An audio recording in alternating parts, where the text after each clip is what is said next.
This film is sponsored by Access Computer Services of Rochdale. We have been providing Apple hardware and Mac-based support in the UK since 1978. Our experience of Apple-based systems stretches back over 3 decades, so if you have a problem or a query, don't hesitate to contact us on 01706 358 131 or email info@accessmac.co.uk.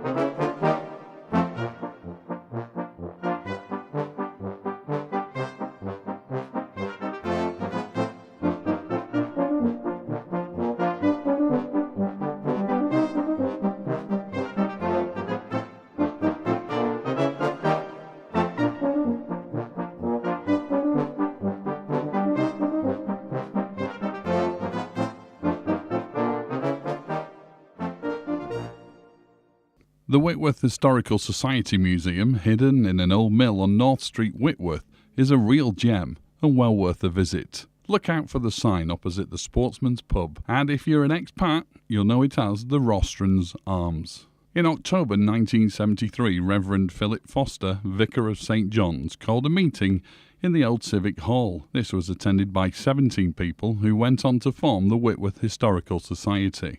They held meetings every 2 months in the green room of the Civic Hall, but as membership increased, the society began to use the library instead. One of the first members, Mr. Bill Kearns, started storing items in his garage, and in 1977 we put a display case in the library.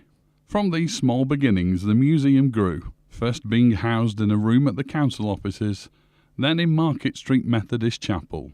The present museum officially opened in its council-owned premises on the 1st of June 1985 and continues to grow from strength to strength. As soon as you enter, there are nostalgic reminders of how life used to be, with a collection of household goods, dolly tubs, possers, and flat irons galore, along with tins of Fiery Jack, Brasso, Oxo, and Great Blacking. The display room has a fantastic mix of cabinets reflecting life in Whitworth's past. There are the mills and quarries that employed so many, the cloggers that shod them, and Vera Greenwood, who was the Cotton Queen. Don't forget to look up to find the tools from the many farms that surrounded the valley. Leisure time is reflected in a display focusing on the story of the Whitworth Vale and Healy Band. It goes without saying that the famous Whitworth doctors get a mention. John Taylor was a farrier and blacksmith by trade, in the days when there was no resident doctor in Whitworth. The locals concluded that, if he could set the broken bone of a dog and cure the ailments of cows and horses satisfactorily, he ought to be able to deal with such cases when they occurred in humans. The fame of Dr. John and his sons spread, and they soon found themselves treating bishops and royalty, as well as the poor that made their way up to Whitworth Square. Nearer the present day, the display of medical instruments was donated by the family of Dr. John Tierney, who practiced in Whitworth from the 1940s. Commemorative pottery and Whitby Jet move us out of the valley, as does the comprehensive display of medals and artefacts from both world wars. The baby's gas mask always draws visitors' attention. One of the most poignant items is the autograph book donated by the family of Miss Nora Welsh. Miss Welsh, daughter of the local GP, was the matron of Mount Pleasant when it was used as an auxiliary military hospital during World War I. There are messages from injured soldiers from countless regiments, not all of whom survived. The museum is always pleased to receive donations reflecting the locality. There is a superb sampler relating to the Tweedale family of Healy Hall, showing all the children of John and Isabel. Their daughter Mary made this in 1850. If the quirky appeals to you, we'll try to find Fred the Trailhound. Fred was a favourite dog of Elijah Crabtree of Meadow Head. When Fred died, Elijah couldn't bear to be parted from this wonderful animal and had him stuffed for all eternity.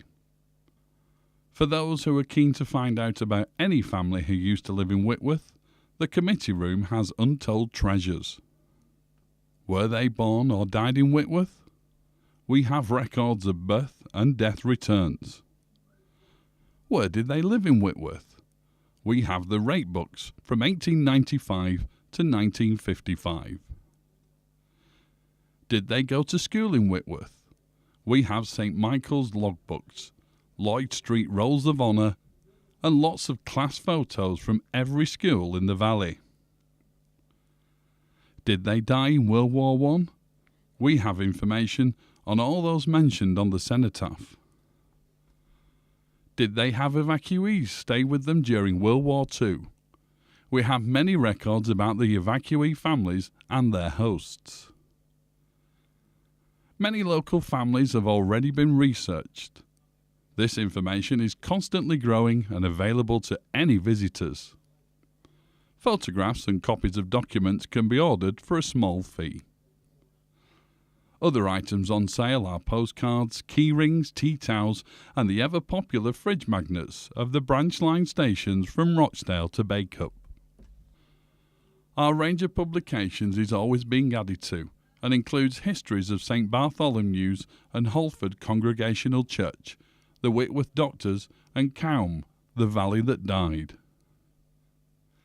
Whitworth Museum is very much part of the community. It welcomes visiting groups and is the starting point for the rush cart in September. It is more than happy to lend artefacts from its collections to schools and the local dramatic society. Many people enjoy the talks which are held on the first Wednesday of the month from October to June. The museum is open to visitors every Tuesday from 7:30 to 9:30 p.m. and from 2 to 4 on Saturdays. Whitworth Museum should not be a secret any longer. It's far too good for that. Wow, this is brilliant. We never knew it was here. This is something we often hear from visitors, so come along and see what they're talking about.